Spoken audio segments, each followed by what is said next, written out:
এমন একটি দেশের কথা যেখানে মাত্র কয়েক মিনিটে অনলাইনে ভোট দেওয়া যায়। সরকারি কাজের জন্য ঘন্টার পর ঘন্টা লাইনে দাঁড়াতে হয় না। এমনকি বিশ্বের যে কোনো প্রান্তে বসে আপনি সেই দেশের ডিজিটাল নাগরিকও হতে পারেন। আর এই দেশটি শুধু প্রযুক্তির জন্য বিখ্যাত নয়, বরং হাজারো দ্বীপ, ঘন বনভূমি এবং মধ্যযুগীয় স্থাপত্যের জন্যও পরিচিত।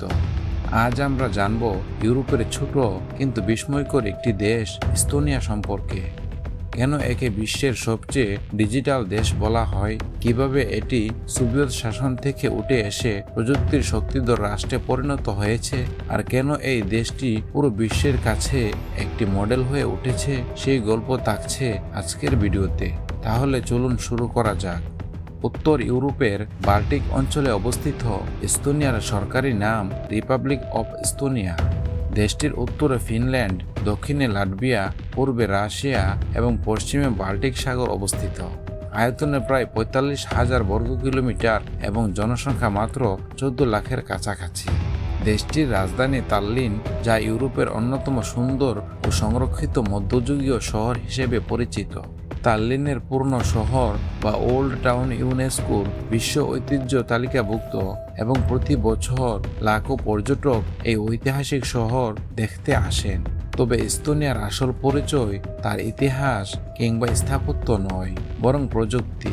আজকের এস্তোনিয়াকে দেখে বিশ্বাস করা কঠিন যে দেশটি একসময় সোভিয়েত ইউনিয়নের অংশ ছিল। ১৯১৮ সালে প্রথমবার স্বাধীনতা লাভ করলেও দ্বিতীয় বিশ্বযুদ্ধের সময় সোভিয়েত ইউনিয়ন দেশটি দখল করে।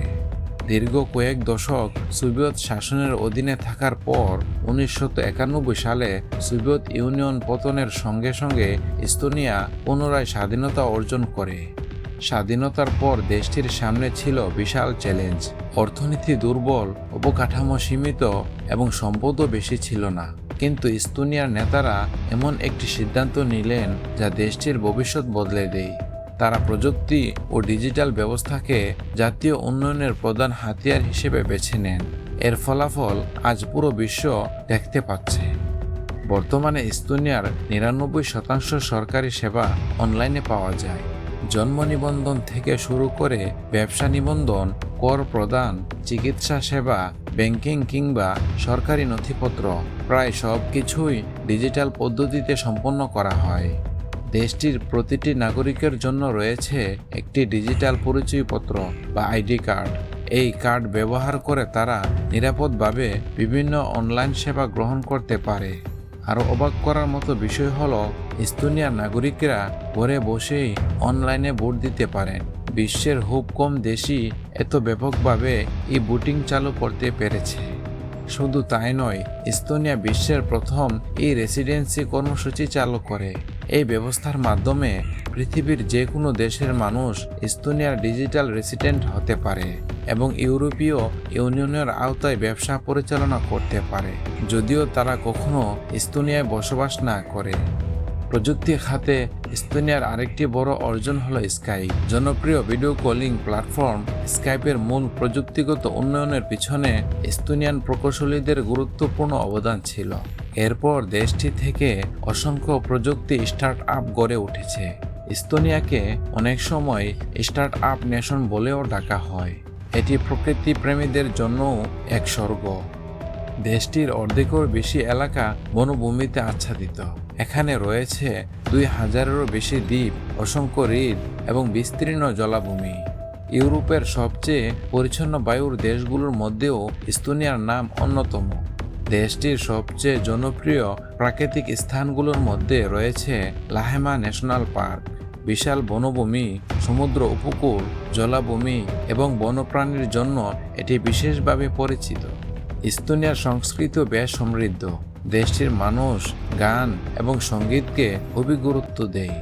স্বাধীনতা আন্দোলনের সময় লক্ষ লক্ষ মানুষ একত্রিত হয়ে দেশাত্মবোধক গান গেয়েছিল। এই শান্তিপূর্ণ আন্দোলন ইতিহাসে সিঙ্গিং রেভলিউশন নামে পরিচিত। আজও এস্তোনিয়ায় বিশাল সঙ্গীত উৎসবের আয়োজন করা হয়, যেখানে হাজার হাজার মানুষ একসঙ্গে গান গায়। অর্থনীতির দিক থেকেও এস্তোনিয়া বেশ সফল।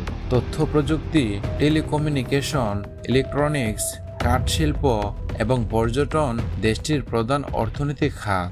এছাড়া এস্তোনিয়া ইউরোপীয় ইউনিয়ন, নেটো এবং জাতিসংঘের সদস্য। ছোট জনসংখ্যা এবং সীমিত প্রাকৃতিক সম্পদ থাকা সত্ত্বেও দেশটি প্রমাণ করেছে যে সঠিক পরিকল্পনা এবং প্রযুক্তির ব্যবহার একটি জাতিকে কতদূর এগিয়ে নিতে পারে। সবশেষে বলা যায়, এস্তোনিয়া এমন একটি দেশ যেখানে মধ্যযুগীয় ইতিহাস এবং আধুনিক প্রযুক্তি একসঙ্গে হাত ধরাধরি করে এগিয়ে চলেছে। একদিকে শত বছরের পুরনো দুর্গ ও স্থাপত্য, অন্যদিকে বিশ্বের সবচেয়ে উন্নত ডিজিটাল সেবাগুলোর একটি।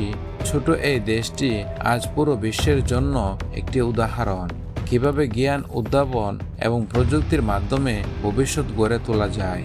আবারও দেখা হবে নতুন কোনো দেশের গল্প নিয়ে। ভিডিওটি ভালো লাগলে লাইক, কমেন্ট এবং সাবস্ক্রাইব করুন।